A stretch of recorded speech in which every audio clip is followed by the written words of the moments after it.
What's up, Guardians? Profane here. Thanks for checking out the video. Grandmasters are back, and with their return, many of the strikes on this season's lineup have seen some changes to their mechanics. So today we are checking out the Corrupted Grandmaster and breaking down everything you need to know as far as best loadouts and builds, currently functioning cheeses, and best tactics to easily and quickly clear through the Corrupted Grandmaster and move one step closer to your Conqueror title. The Corrupted is currently only available for players who have already earned their Conqueror seals. With that being said, the Corrupted will be featured as the weekly Grandmaster from February 7th through the 14th. While the Corrupted is the featured weekly Nightfall, it will reward players with the Militia's Birthright grenade launcher, with Adept versions only being available through Grandmaster. While in Grandmaster, the Corrupted contains 18 total champions, with 8 of them being Overload Chieftains and Hobgoblins, with the other 10 being Unstoppable Ogres. You will face off against 3 different enemy types, the Scorn, Hive, and Taken, with all 3 featuring a different shield type. There will be a total of 28 enemies with Void Shields, 14 with Arc, and 20 with Solar. This will be something to factor in with your weapon and subclass choices. The Corrupted features an Arc Acute Burn, but when it falls on weekly rotation, it will offer Void Acute Burn instead. In terms of best weapons to use with the Corrupted, starting with exotics, Layman Arc, Divinity, and Thunderlord will shred through champions. The Hardlight and Dead Messenger can provide advantages against all shield types, as can Arbalest. The Malfeasance and Witherhoard deal bonus damage to Taken and can both stun Unstoppable Champ, as can the Bastion Kinetic Fusion Rifle. Ranged weapons will be ideal with this strike, as you'll want to play from a distance. With that being said, do not overlook the benefits of Lucent Finisher and Advanced Scout, which give teammates bonus damage to champions that you've stunned. When it comes to best subclasses, Warlocks running well or Stasis can provide a lot of extra survivability to your team, but with Arc as the acute burn and storm grenades possible, Arc could be a very good choice.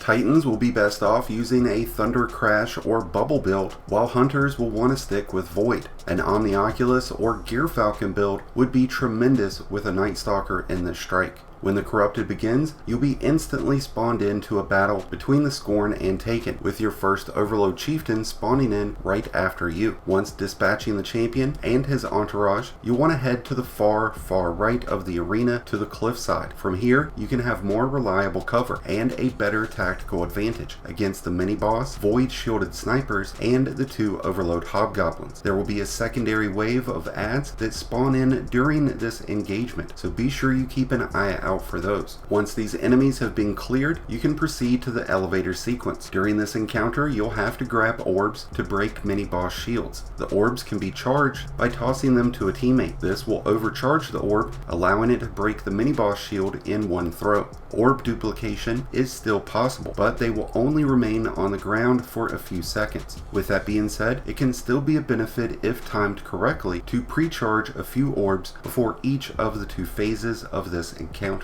Stasis turrets can be a big help during this as well. Once descending to the bottom floor, you'll have a new set of adds, which include Arc Shielded Knights, an Unstoppable Ogre, and a Shrieker. Since your enemy has high ground, stay back on the elevator platform during this engagement, so you can use the pillars as cover. Once these enemies have been dispatched, you'll be able to progress onward, where you will meet up with the next 2 Unstoppable Ogres, 3 Shriekers, and 4 Arc Shielded Knights. After making your way to the top of the steps, you'll trigger the next encounter, which include 2 mini-bosses split between 2 planes. There are 2 methods of taking on this encounter. You can wax both of the bosses as quickly as possible and progress forward in a timely fashion, or you can go for Platinum and take this encounter slow. Work down both bosses until the Unstoppable Champions have spawned into both realms. I find it best to either stay back towards the steps during this process or head to the far right second story terrace. After defeating both sets of Unstoppable Champions, you can go ahead and finish off both of the mini-boss ogres. Watch out for the Shriekers and head onward through the portal. Once coming out of the Ascendant Plane, you'll come to a large open room that includes 4 unstoppable champions, a ton of snipers, scions, 2 overload champions, and a mini-boss. After taking out the first 2 unstoppable champions, I recommend heading to the far left of the room. Jump across the grassy platforms and use height to your advantage. After defeating the last 2 unstoppables and overloads in this room, you can run through the portal and skip the mini-boss. As you make your way to the boss arena, you'll skip across several rotating platforms and encounter a few small groups of ads, which will include the last 4 overload hobgoblins, giving you a great chance to refill that heavy ammo if you've been running Lucent Finisher. Once you've gotten to Sadia's first arena, you want to stay as far back as possible, so it's best to post up on the platform adjacent to Sadia. Sadia will be stationed on the right when the encounter begins, with a large group of knights and scions spawning in immediately. She will then rotate to the left side for the second phase. Focus on the ads first before moving into each of the damage phases. After all the enemies have been cleared out, grab the orb and head to the center of Sadia's platform, where her portal will appear later on. If you can apply enough damage in either the first or second damage phase, Sadia will teleport into the Ascendant Plane, and if this happens, a new orb will be left behind that you can take with you into the Ascendant Plane to break her shield early. This makes linear fusion rifles a very optimal choice when it comes to boss damage. If you are not able to apply enough damage during the first 2 phases, a new set of ads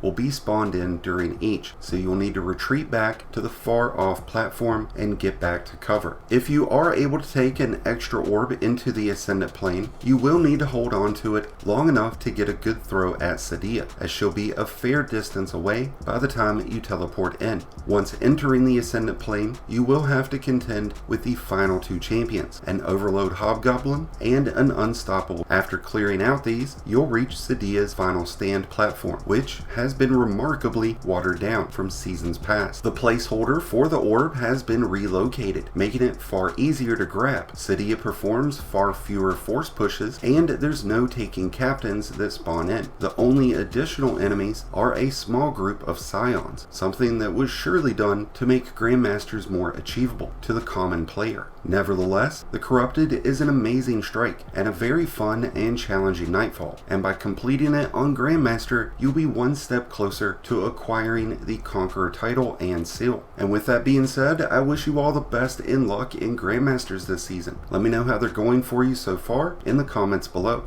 That's going to wrap things up for today's video on the Corrupted Grandmaster during Season of the Seraph. But if you've got any additional tips and tricks for your fellow Guardians, then let us know down below. Thank you as always for checking out the video. If you enjoyed and found it helpful, then be sure to hit that like button below, along with the subscribe button if you're new. Both are greatly appreciated, and both really do help support the channel. And until next time, Guardians, this has been Profane, wishing you all some happy hunting.